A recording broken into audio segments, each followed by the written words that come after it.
Hi, for those of you who are new to this series, you're watching INSIDER'S Spotlight by the Band Lab. And for those of you who have been tuning into our past episodes, welcome to episode 4. I'm Jasmine, and as usual, I'll be your host for today. So this evening, we'll dive deep into a world unknown to probably most classical musicians, the professional jazz world. And to get a glimpse into how things are run behind the scenes. Is there a manager? Is there a producer? And what is jazz improvisation really all about? So join me in welcoming our guest for today, Daniel Chia from Singapore. Hi Daniel. Hi Justin. Thank you so much for having me. For those No problem. Our pleasure. How are you doing today? I'm good. It's been a long, busy day or busy week, but very, very happy to be here. And yeah, just can't wait to share and even play some music for you guys. That's awesome. So so you said it's been a busy day, right? So tell us a bit about what you do in your daily life. Okay, so let's say if it's just today, I had quite a few private lessons. So I teach, and then I had to juggle some stuff at my saxophone shop as well. So yeah, I guess just a full day of teaching and saxophone related stuff, and then had a quick dinner, and then yeah, here I am on a Saturday night. Yeah.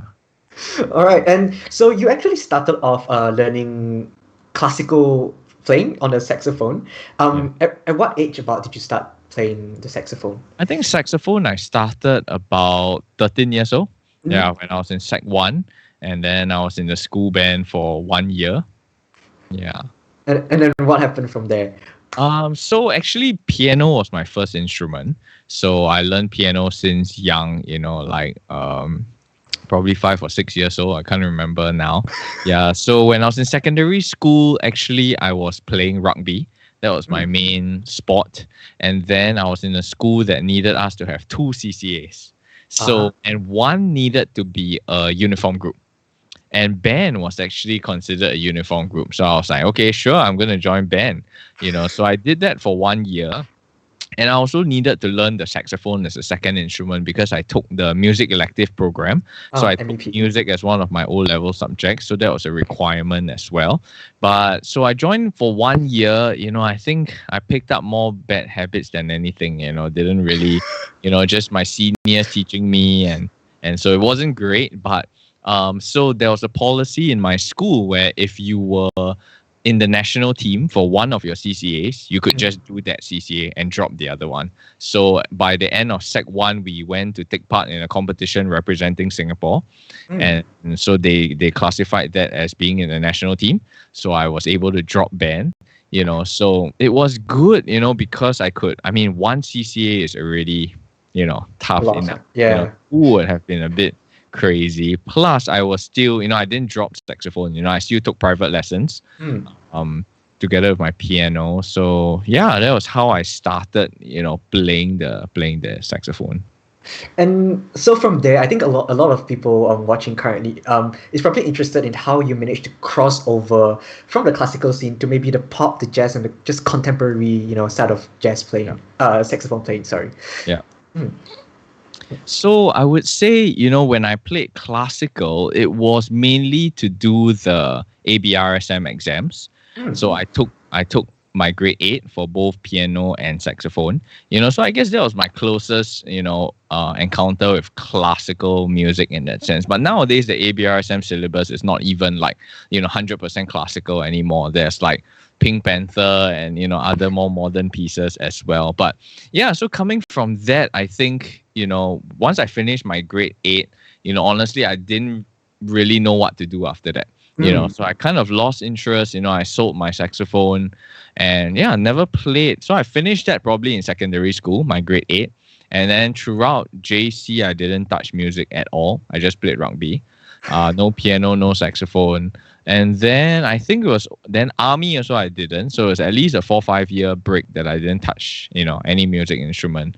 And I guess I was playing piano in church here and there. But yeah, besides that, so I think when I was in university, a friend asked me if I wanted to play a gig, and I was like, sure, just for the fun of it, so I had to go and buy another saxophone to be able to do the gig that paid me, I think $20. Okay. Yeah, so it's definitely not worth it. I think my cab bag was already more than $20, but but that that gig really got me to know what is pop and jazz, and what are the types of music that people are interested to hear at a bar, at a live Mm. music venue. So I think I did that once a week for quite a few months actually. And then I think it was after that period where, the singer was calling tunes like Fly Me to the Moon, Girl from Ipanema, Close to You. And I didn't know what they were, because I just came from the ABR. So I think that just prompted me to say like, okay, I think I want to learn jazz. I want to learn how to play pop and jazz. So I found a teacher. I took a few lessons. And he really helped me and gave me that foundation. And I took lessons from several people here in Singapore that I looked up to. And yeah, I guess that gave me the foundation for jazz and pop. And then I think after that, most of it was really like YouTube and researching online to see like, okay, listen to good players and some of the theory part. And yeah, that was my foray into just the non-ABRSM stuff, which I always recommend all my friends or students to try out. It's just it's gonna be different. And yeah, I always joke and say like, you're not gonna play your SYF pieces for fun, and it's not meant to be a solo piece in that sense. So you're not gonna play SYF pieces or symphonic band pieces at your friend's wedding, or your dad's and your parents' anniversary. Chances are it's popular songs, be it pop or jazz or oldies. So I think everyone should try to venture into that a bit, because, and which I'll share a lot later. I guess there are certain types of music that if people want to, be a professional musician, it probably pays the bills more than, if you don't have that repertoire, it might be a bit difficult. So yeah, that was just my first experience, how I got into pop and jazz, and then just kept working on it from there. Okay, then for someone who has not been playing, like jazz and contemporary music before, can you describe the amount of effort and work that you actually put in? Because after not playing for quite some time and then picking it up again and then having a classical background, it's probably not as, I don't know, like how easy is it to to cross to that world and becoming professional in this field right now? I would say it definitely takes a lot of hours of time spent on your instrument. There are people who say it takes 10,000 hours, to be proficient at something. For me, I think I hit that 10,000 hours a lot by just playing for myself.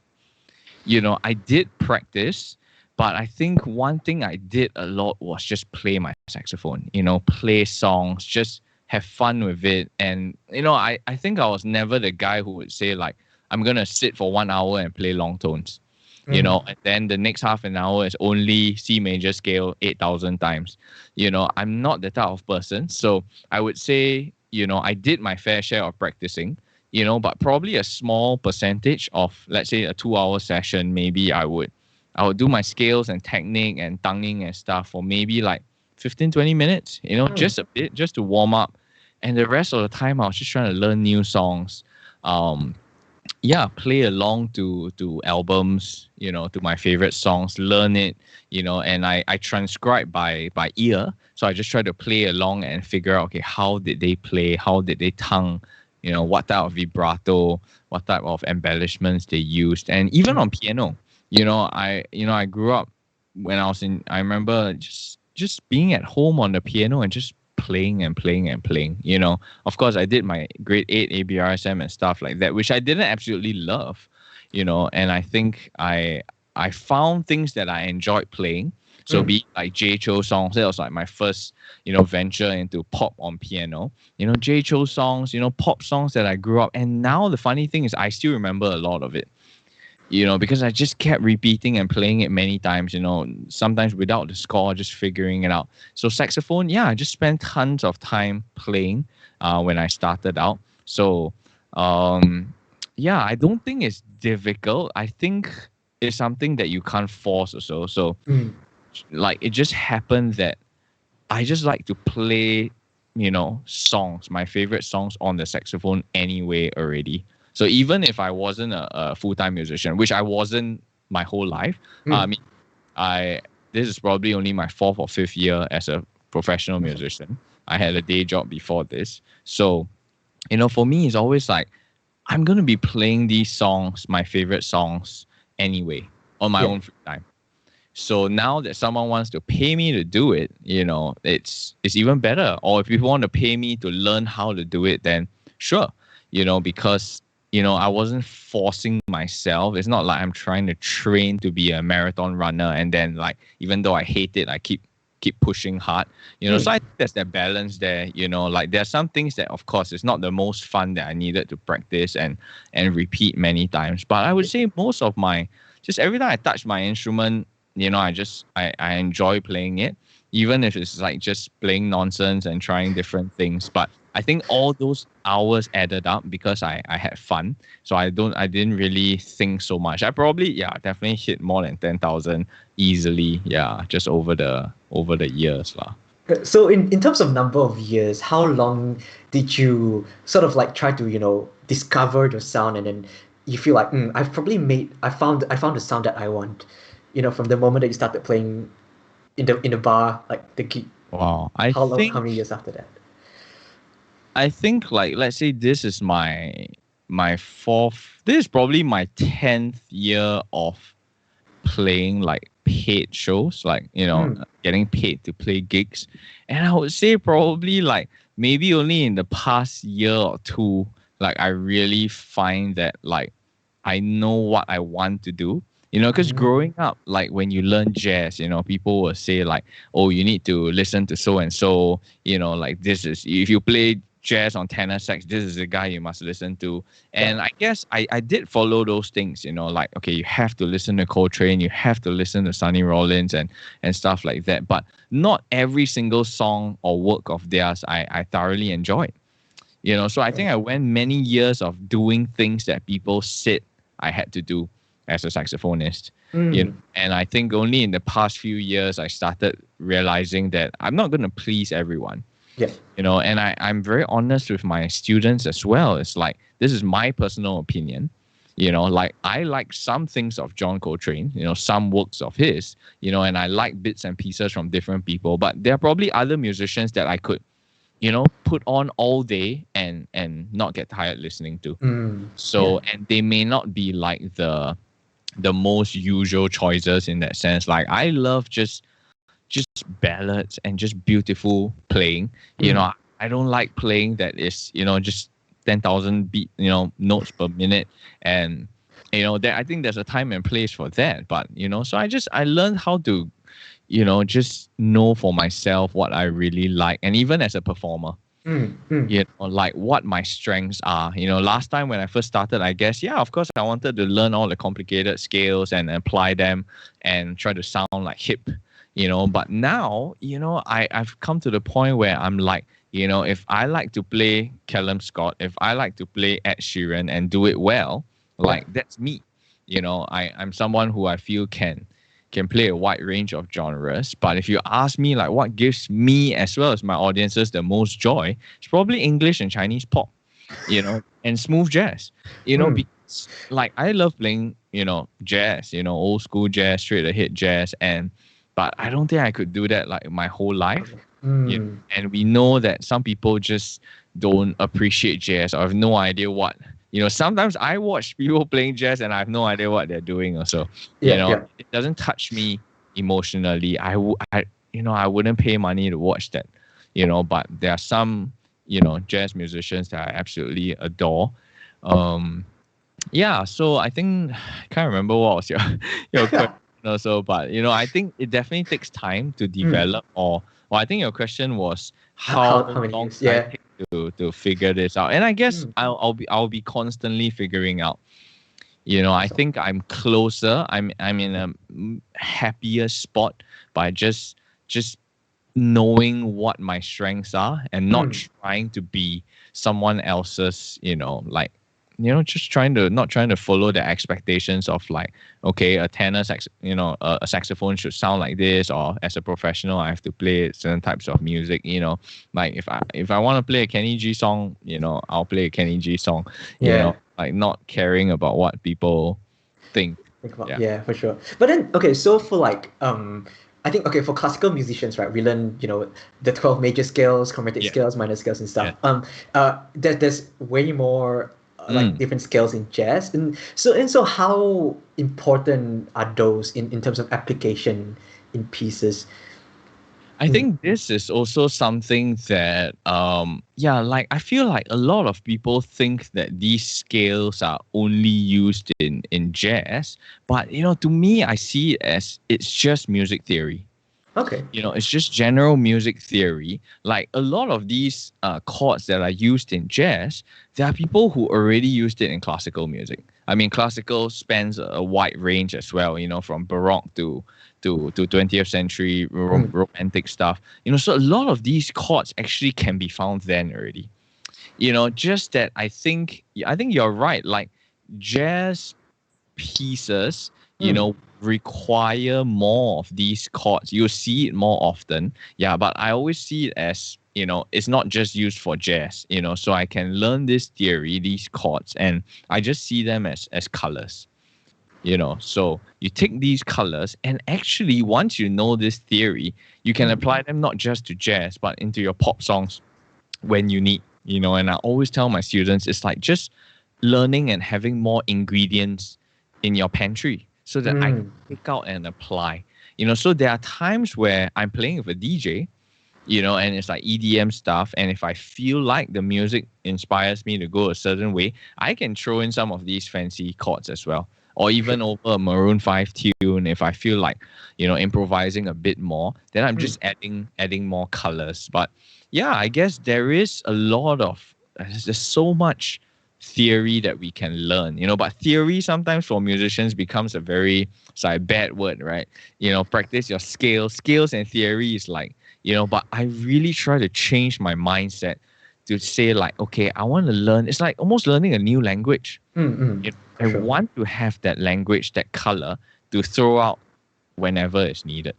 So of course, like, I realized that some people, some like jazz music that I listen to, it's just too much theory and then no like soul in that sense. Then that turns me off. Ah, And I always give this example is like, if you serve me fried chicken, I just want really good fried chicken. The skin is crispy, well cooked, enough seasoning, enough mm, salt, pepper.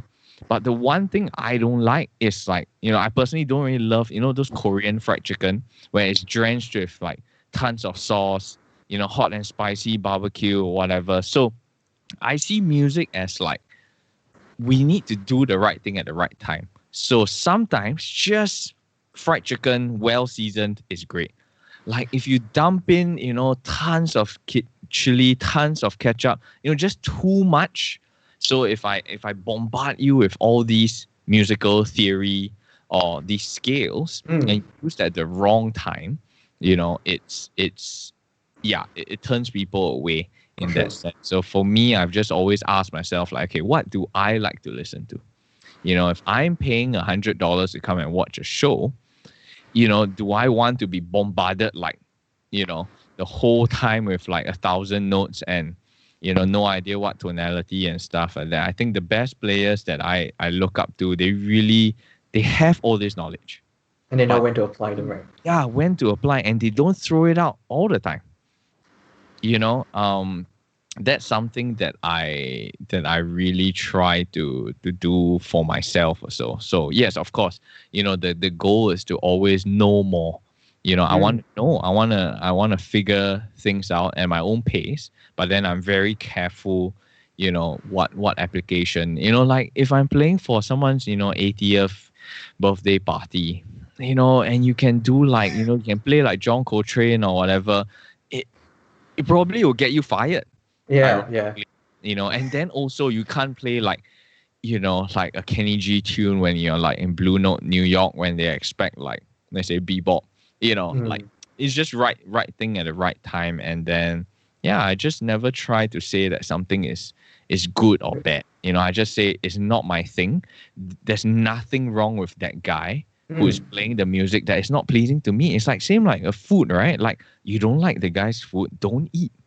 You don't have to go and write online, the food is bad, it tastes horrible. It's just probably not to your palate.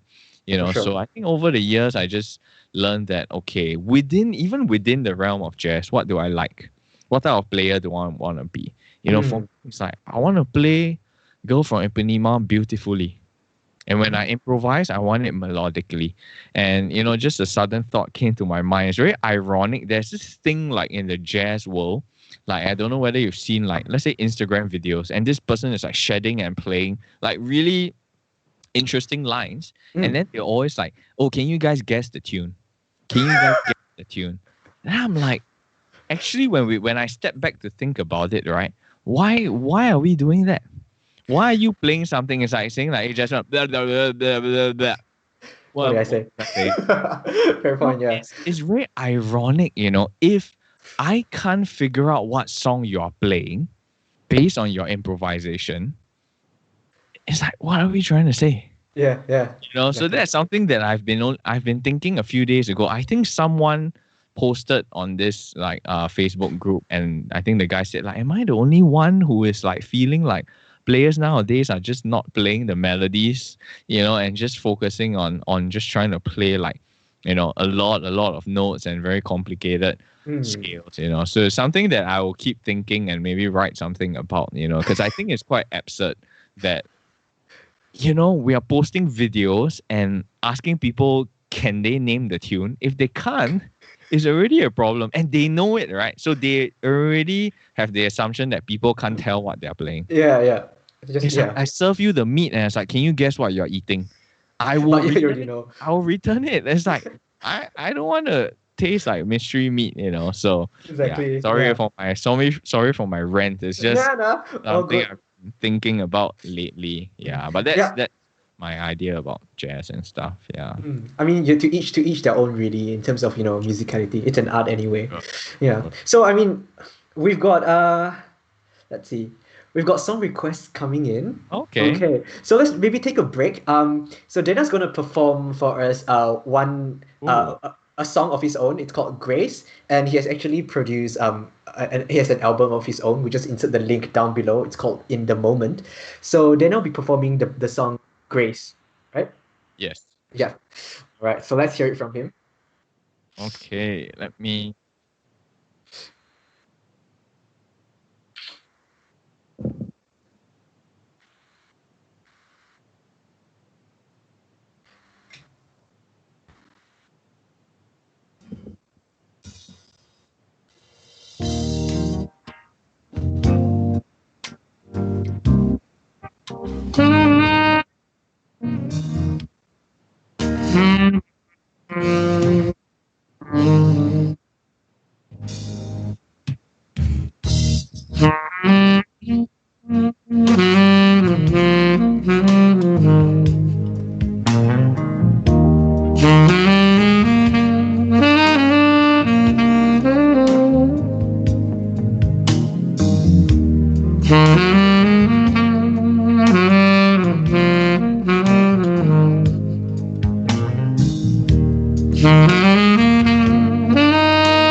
Thank you. That's the tune called Grace, one of my originals.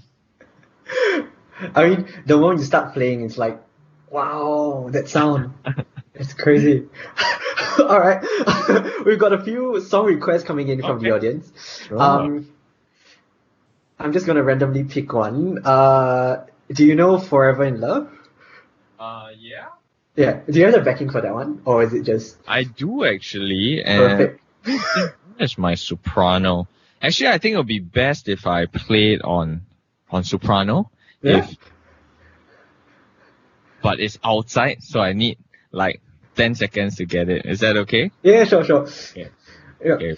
So while we're waiting for Daniel, make sure you check out his album. It's professionally produced, as you hear. And his home setup. If you have questions about his home setup, how he get all these things done so professionally, what kind of settings he used for his audio, for the saxophone recording and everything, let us know in the comment section below, okay? And then we can ask him more questions in the next segment that's going to come up soon. So, Daryl Lin, we're going to grant your wish and have Daniel play Forever in Love. Okay. Yeah, so coming up in the next segment while we're waiting is we'll be asking more questions about his setup as well, and how he get to whether he's being managed by a team, and how does he run gigs and everything like that. So stay tuned. All right, do you need to warm up on the soprano or? I'll warm up while I. Okay, sure.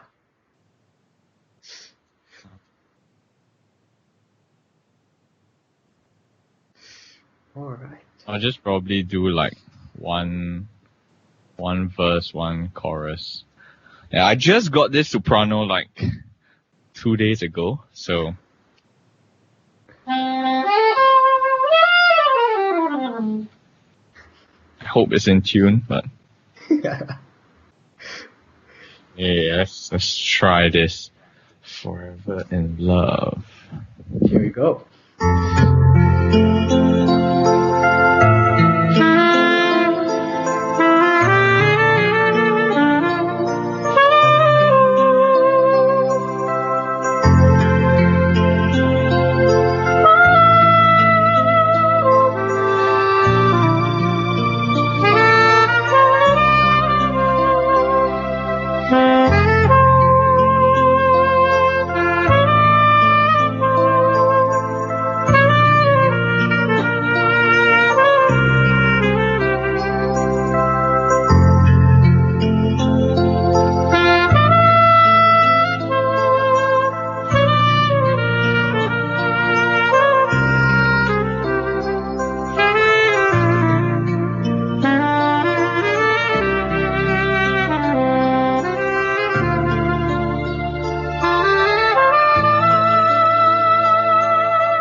Just a short bit.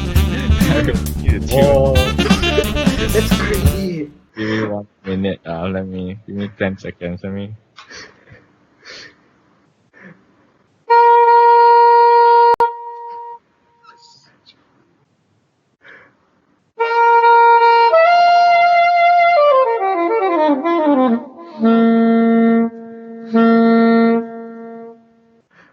Alright, yeah. So that was Forever by Kenny G. Fantastic. I mean, I played a saxophone and I can't even pronounce the word saxophone now. Oh, mental breakdown. I can't.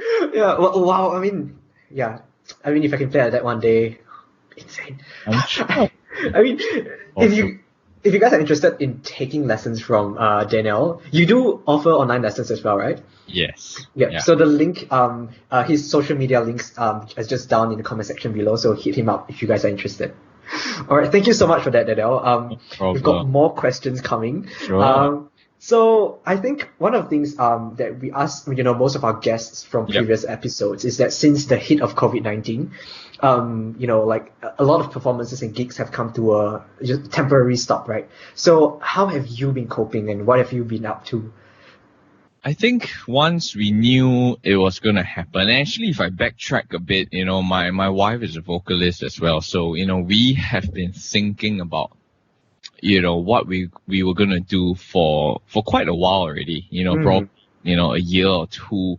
We've already been thinking like, yeah, we're really fortunate to be playing a lot of shows here and even in the region.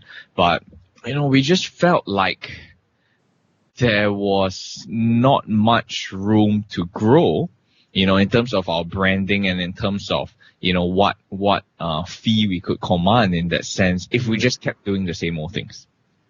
It's like you can't just do the same thing but expect to get paid differently or expect things to go, differently. It's going to happen, so there are people who, for example, if they're happy with doing that same, for example, nothing against hotel gigs or anything, but just using one example, you can get a hotel gig and you can play 7 nights a week. And to people, that's like, wow, that's like a jackpot. But then how do we grow that? Because you only have 7 nights a week. Yeah. So unless you want to say after your hotel gig, you're going to take like a late night, let's say a flower joint or a late, show gig, and then you rush there and play and play and play. And then maybe in the afternoon, you take another hotel solo piano gig. I mean, there's going to be limited growth if we don't change something along. Sure.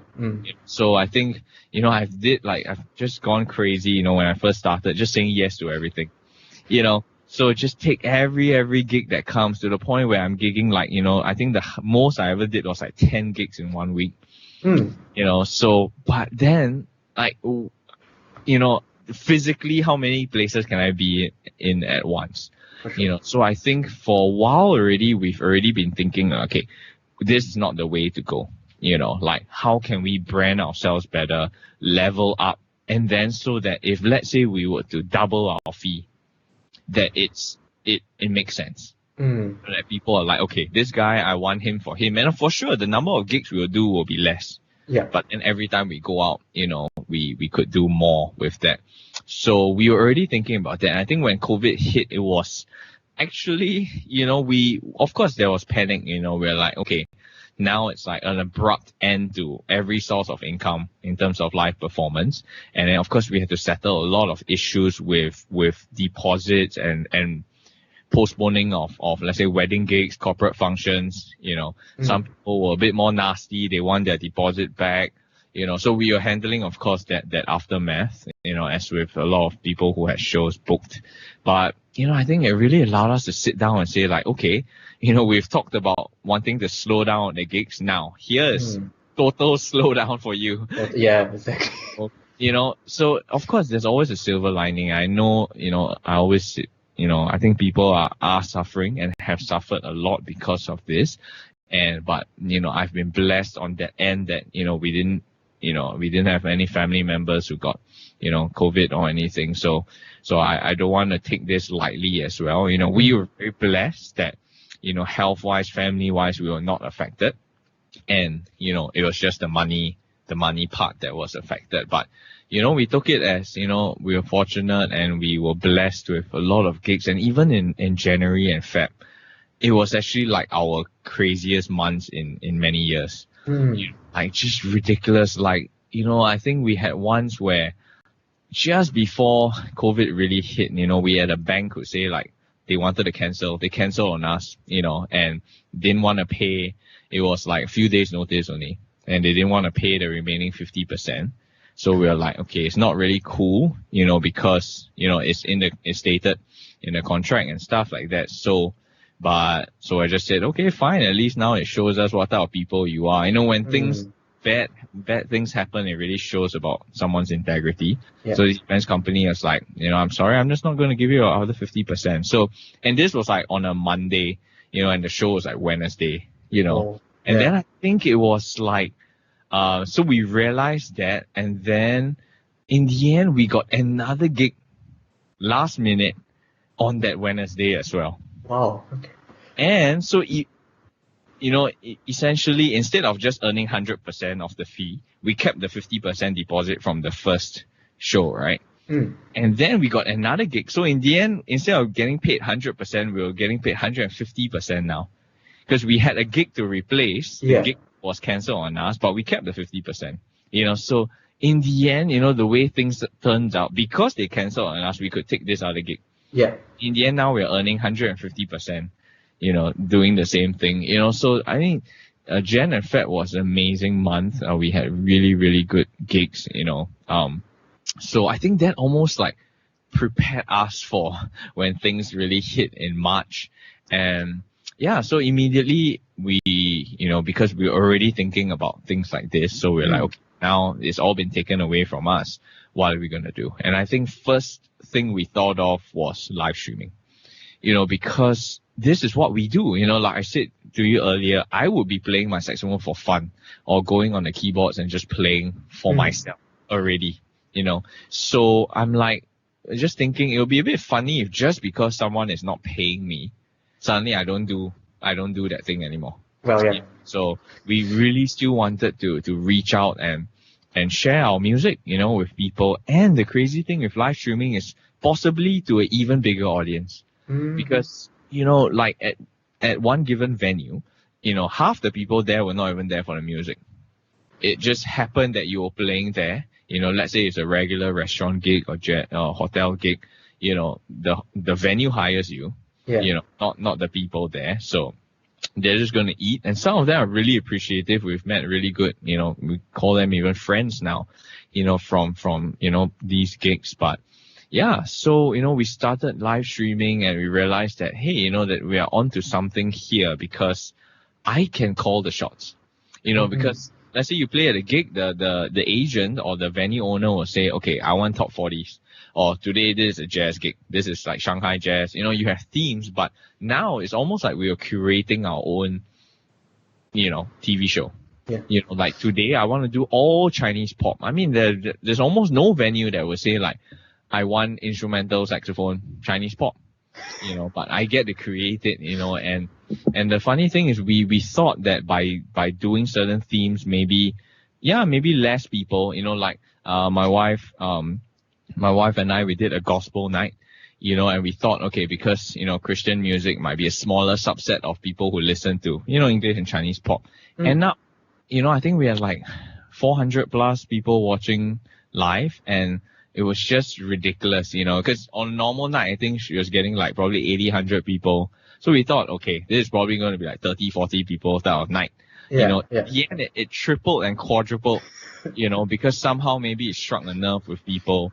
And also maybe, not many people, you don't really get to go out to a public place and listen to, Christian music for 2-3 hours. For sure, yeah. So in the end, there were so many silver linings and we had so much to learn, like with live streaming, it's not just the audio. I guess the audio equipment part, we were okay, but it's just, I don't know a thing about cameras, lenses, HDMI cables, live streaming. I'm sure you guys had to learn a lot. So it's not something that a normal person would say like, you have these skill sets already. Exactly. Even if you're a photographer, I mean, photos and videos is quite a different world, and live streaming world, YouTube, Facebook, it's a totally different game, So we sought help, we really researched and spent hours on it, and we had a lot of good friends who, helped us as well. We asked a lot of questions, and we decided to level up our YouTube channels as well to get them monetized. So that, and we were already thinking of doing this, just that now gives us a bigger... It's just the right time, right? Exactly. So, and then even teaching online, that was another thing that I was new to it, so I had to find what's the best platforms, how to still deliver good value when not in person. It's very hard to play together. I mean, there's latency.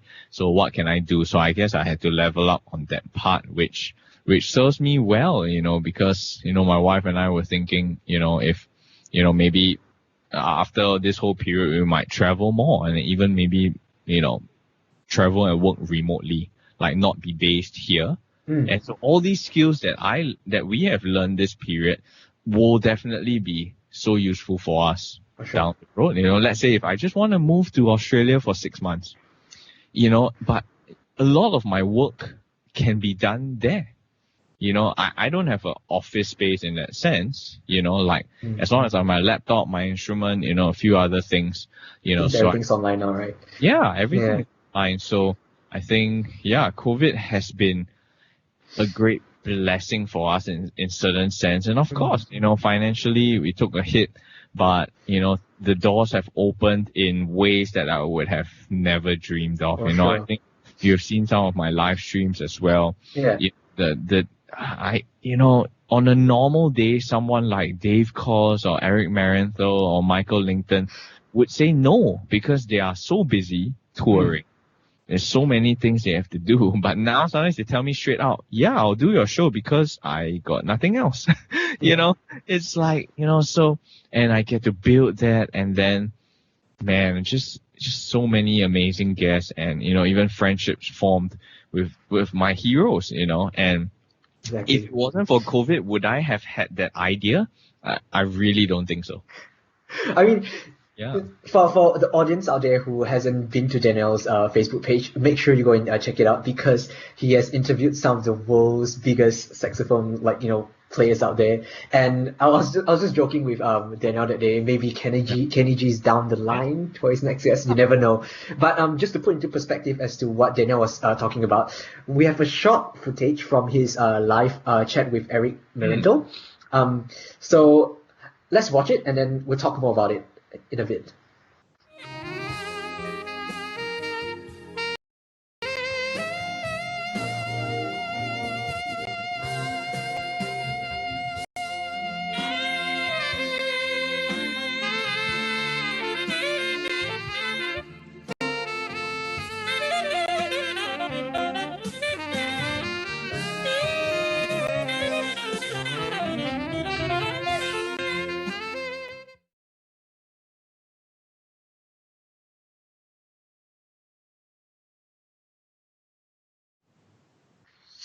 All right, so if you watch that video, you will realize that they're sort of doing this online playing that is sort of, it seems simultaneous, right?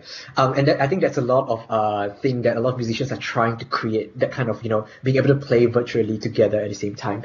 How did you achieve that? So that was actually my first ever live stream with in my saxophone idol series. Eric Marienthal was the first person who agreed. So of course there was a lot of things that I was still learning at that point, but I knew I wanted to, what better chance than to make music with these are my favorite players. So that was actually done through Zoom.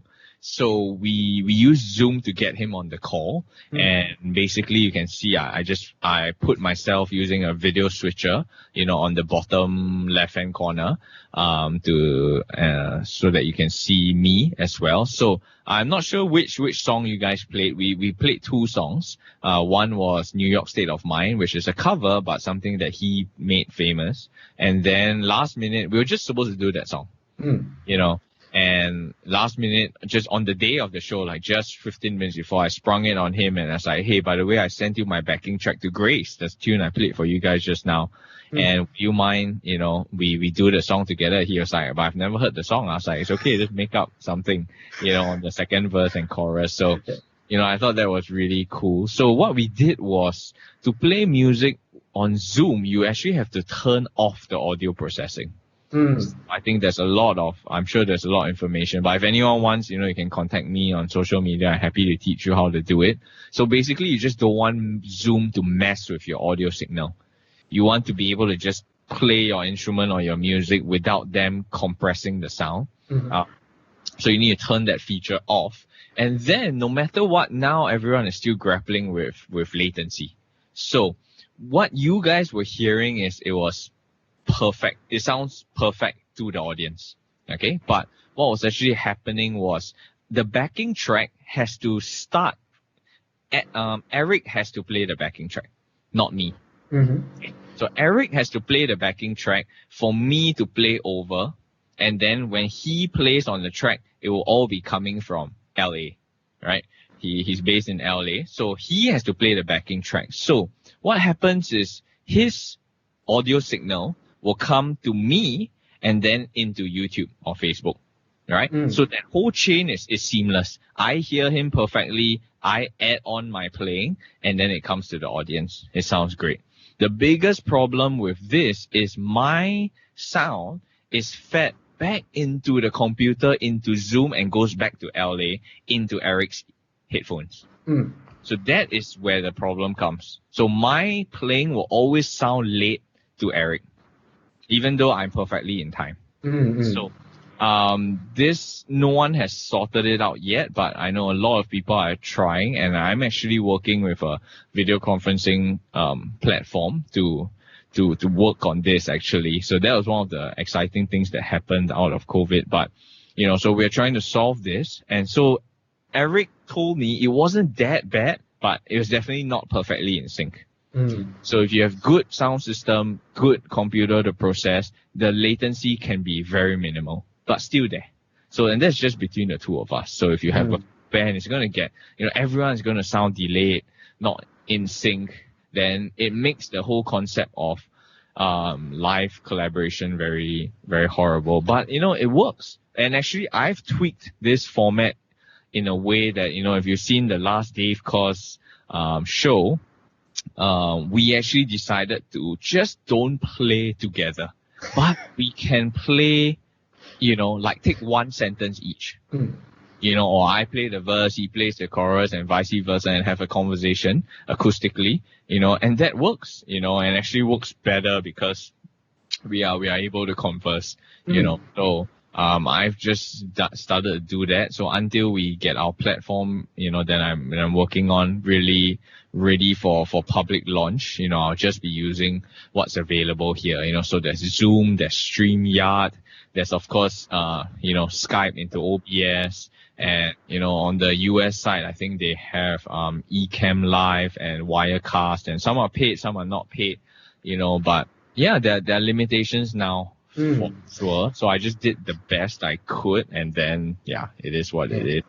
So it can actually be done, but having a professional ear and being able to adapt to situations, I think that will help a lot as well, right? Definitely.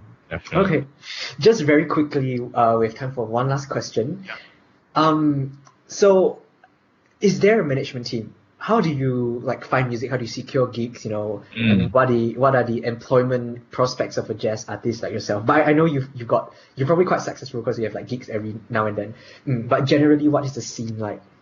I think everyone who starts up would have to be their own manager at the start. You know, I think it's not realistic to say that, you know, I'm going to have a manager straight away to find me gigs. And anyway, a lot of times the manager's role is not to find you the gigs, just help to, you know, coordinate the gig. So unless you have a booking agent that is like constantly going out to find new gigs, but that almost never happens. I guess, you know, is that networking, just putting yourself out there, you know, emailing a lot of people. So if someone wants to start out and, you know, get some good videos and audio of yourself playing, you know, of course, make sure the craft is decent first, you know, because sometimes you only get one impression, one chance to impress someone. So you want to get that right and hustle you know, just say yes to everything, you know, form your own band, you know, like don't just wait for the phone to ring, you know, go and create your own opportunities. You want a wedding gig, go and create a live wedding music company. You know, if you wanna play with DJs or what, you know, go and find it. You know, I think for me, I'm the perfect example of just ask until you get the answer. You know, like people ask me, how do I get Dave Koz on the show? Email him. You know, there's no other way. It's like people hope for a magic solution, you know, and did I get every single person that I wanted? No. Some replied and said no, some didn't reply. You know, I guess people only see the success, but they don't see like, you know, all the tens of emails, you know, that were unreplied to. You know, so in terms of management team, I started doing a lot myself, you know, because I felt like, you know, I wanted to learn how to negotiate and how to send invoices and collect payment and what are the payment terms. And then eventually I went on to covering that aspect for my wife as well. So people emailed her, I became the manager. So I settled, because we felt that it was easier for, rather than have the artist deal directly, I'm the liaison, I be the manager. So to the point where both of us felt like we couldn't cope with that anymore.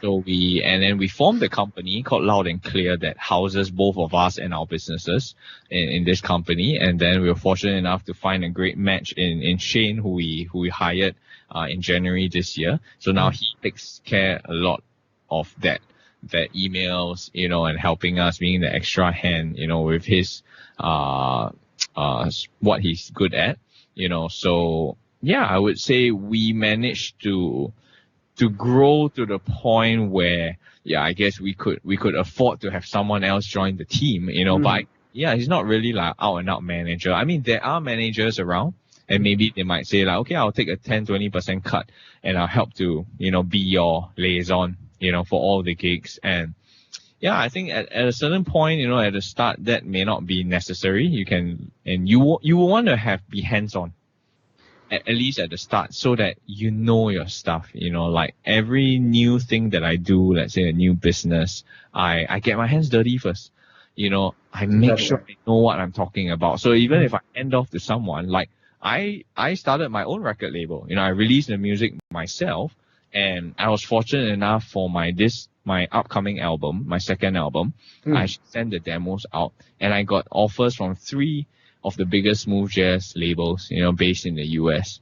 And because I know my stuff, when they send the agreement and the terms, I'm like, I'm not signing that because it doesn't make sense to me. But for some other person, maybe they're like, wow, just overjoyed. I was overjoyed, and I'm glad they love my music. But because I did the hard work of researching all this myself before, I know like, okay, this doesn't make sense. It's just taking advantage of me in that. So, I'm a firm believer of people. Don't think so much about managers. I booked my own tours. I did 25 shows in 30 days in Japan and Korea. And, they're not native English speakers, so it's Google Translate. I emailed about 200 jazz clubs in Japan to create a 2-week tour, and everything was me. I emailed, I booked the band, I got the music, I did the charts, I booked the band's flights, and it's me. Would I do it again? Maybe not. I would get some help with it. But I learned it the hard way. You gotta learn the trade first before someone else does it for you. Can bullshit me in that sense. So true. Okay, thank you so much for your share. No problem. All right, let's just move into the next segment. So usually we do a segment called Yes or No, but today it's just you. So we have a new segment called Artist Workout. Let's roll the transition.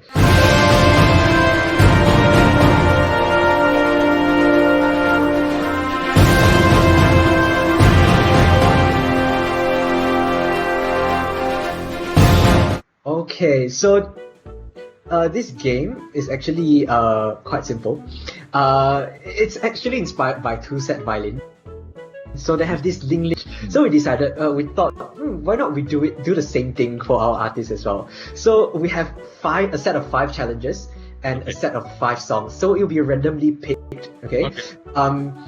And so then you have to create, just make it happen. So like whatever challenge is matched to the song. Does that make sense? Yeah. Alright, okay. So on the screen right now, okay, let's just spin the song first.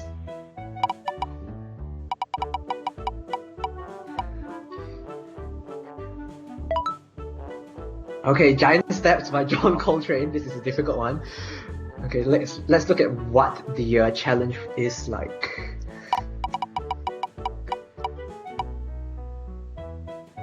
Oh!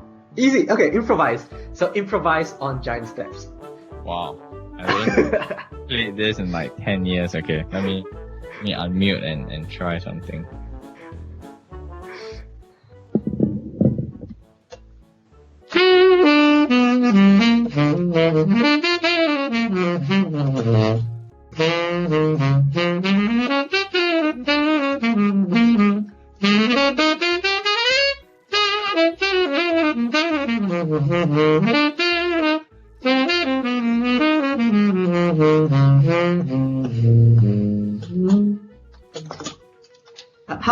How is that trying? That's actually making it happen. I was really just playing whatever came to my mind. I mean, that's pretty good. That's pretty good. Let's try. You want to try the next one? Let's see what other challenges we have. So yeah, the next song. Let's see. The crowd's favorite, Careless Whisper. Okay. And what challenge? With your mouthpiece upside down. Wow. I don't know whether that's doable. Okay, let me try. That's a good challenge, man. Wow. It's good. I'm gonna learn something after today, so I don't know whether this is possible. Okay, let's try. New experimentation.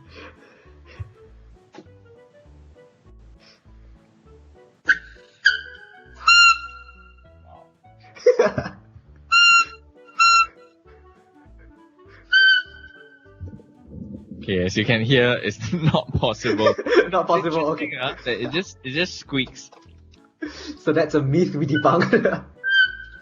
Yeah, not possible. Not possible. That's okay. Let's try the next song.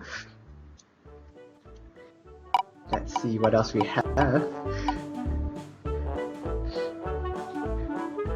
Okay, 一剪梅. Apparently, it's a. Do you know this piece? I don't actually. Oh no. That's okay. That's okay. Let's try another one. Another piece.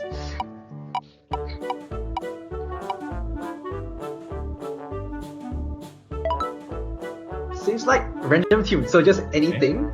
Okay. But so what would the challenge be?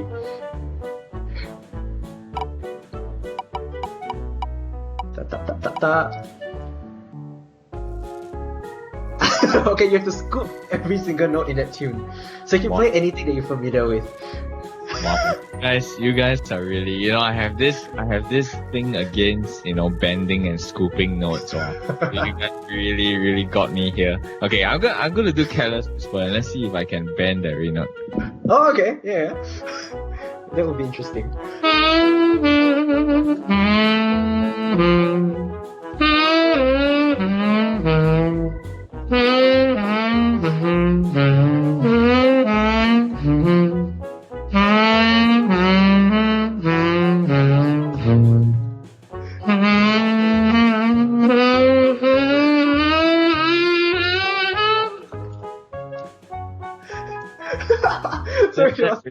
That really killed a part of me, man. Internally, I'm like, wow. That's gonna be the worst. You maybe want to play the original one for everyone, how it's supposed to sound like. Oh.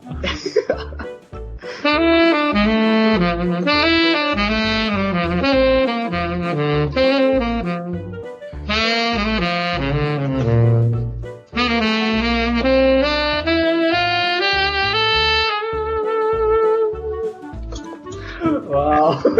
Supposed to sound like that. It sounds totally like out of the world with the scooping and stuff. It's really funny. So anyone who bends their notes, you really have to stop. Yeah, it's one of the worst things. Yeah, in like pop or any type of music. Yeah. Alright, let's try the next one. So the last song that we have on here is September by Earth, Wind and Fire. Okay, cool. It's a good song. And what is the challenge? Slap tongue only. Wow. I don't know how to slap tongue, Oh no. Okay, then Altissimo. That's the last challenge. Are you able to? That's gonna be difficult. That's more doable, but okay, let me try. Yeah? Okay. So September in Altissimo range.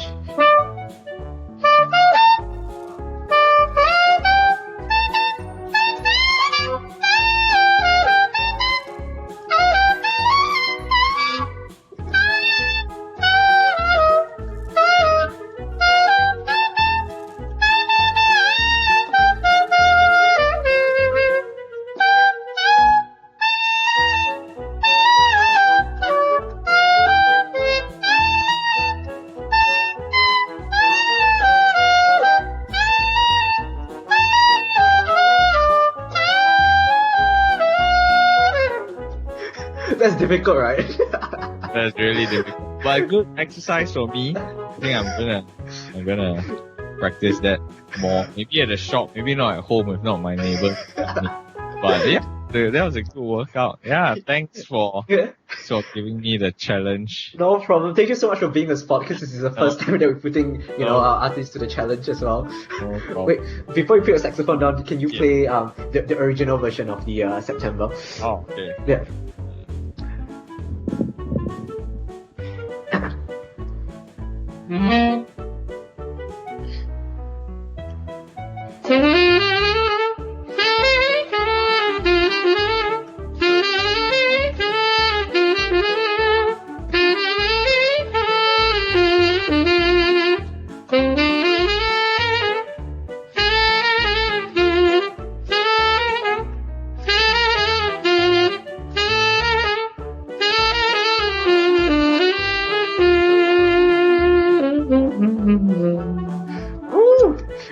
As in, we played that in the quartet before, a quintet, but it doesn't sound anything like that.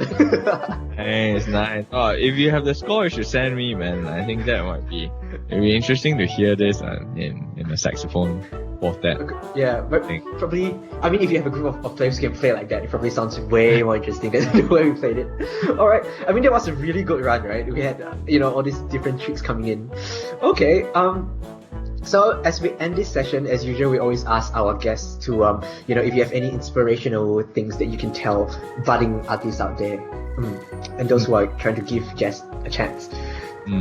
I guess inspirational, that depends. I don't know if people will find this inspirational, but yeah, I guess for me, it's just, and all this is a good reminder to myself also to really just work on what we want, and try to find a way to, I guess, combine the best all our available skills, and this is something I remind myself all the time, like, okay, what am I really good at, or what am I just trying to be good at because someone says that should be the path, so I guess, I think we spoke about this the previous time we chatted, and I'm just a combination of the 10 things that I probably can do, so, and it's all mixed together, and I think as a musician, it's very hard to say you're gonna be really successful just having like one skill set, which is playing your instrument. I think that's really, really tough because that's not realistic as well.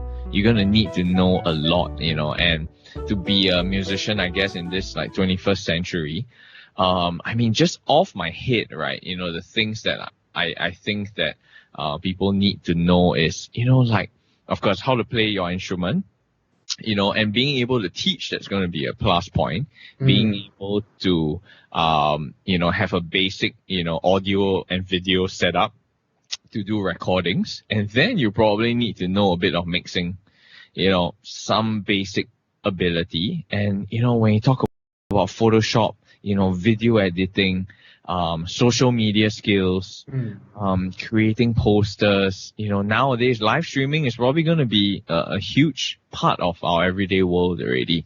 And then don't talk about knowing your finance, knowing how to, apply for government grants, chase people for money when they owe you money, so for me, I just feel like, what has worked for me is, okay, I'm the combination of all these things that I'm good at. Of course, I try to improve every single small part, but, I guess just seeing what we're really strong at and combine, and so, just to share, like, for me, I'm the only me on this earth, because I'm a combination of, okay, I can play the saxophone. I happen to play the piano as well. I know a bit of mixing.